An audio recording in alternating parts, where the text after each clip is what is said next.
Welcome. I was just thinking how to find out about Jesus. Where's the best place to know about Jesus, to know what he does? And clearly the best place is the Gospels, isn't it? And it's in those Gospels that we discover how compassionate Jesus really is.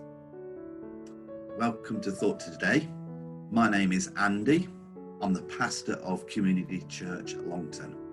If you're watching on YouTube, please subscribe to my channel now, and then we'll keep you updated with more of these thoughts for today. I don't know about you, but I find we're living in really challenging times. We're living in times that have really changed. The whole world seems to have changed on its head. But in these challenging times, we can still find hope. We can still discover that no matter how dark or how gloomy it is, Jesus can come bursting through. And that's what we're looking at in the last session, how the light of Jesus just comes bursting through in whatever we do. He's ever present with us. He wants to restore broken hearts. He wants to befriend those who are lonely. He wants to heal the sick. And that just reveals God's heart of compassion to us. Let me read to you from Mark's Gospel.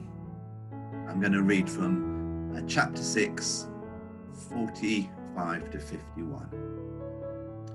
After everyone had had their meal, Jesus instructs his disciples to get back into the boat and go ahead of him. So he dispersed the crowd, said goodbye to his disciples, and then slipped away onto the mountain. As night fell, the boat was in the middle of the lake, and Jesus was alone on the land. The wind was against the disciples, and Jesus could see they were straining at the oars, trying to make headway. When it was almost morning, Jesus came to them, walking on the surface of the water, and he started to pass them by. And when they all saw him on the waves, they all thought it was a ghost and screamed in terror. But he said to them at once, "Don't give in to fear. Have courage. It's me. I am." Then he came closer, climbed into the boat with them, and immediately the stormy wind became still. They were completely and utterly overwhelmed with this astonishment. Now, I'm sure all of us have been through some sort of trial, or been through things that seem to have just stripped us bare of life, and struggling and going against things like these disciples were.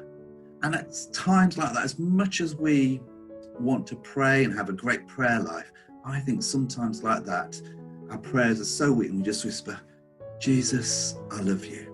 Jesus doesn't reject you in the storm of life. He doesn't leave you exhausted.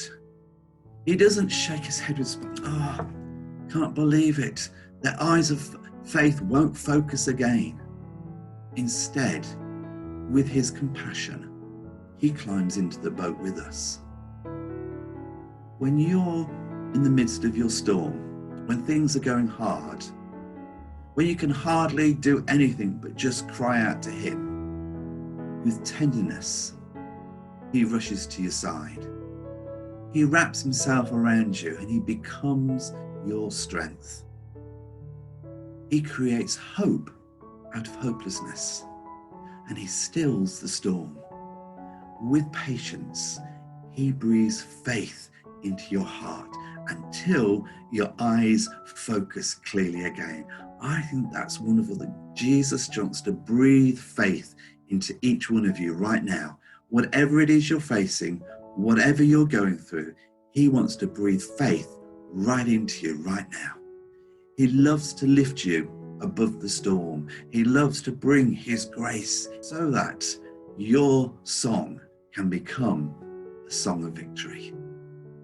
I want to close with prayer. Let's all just pray together.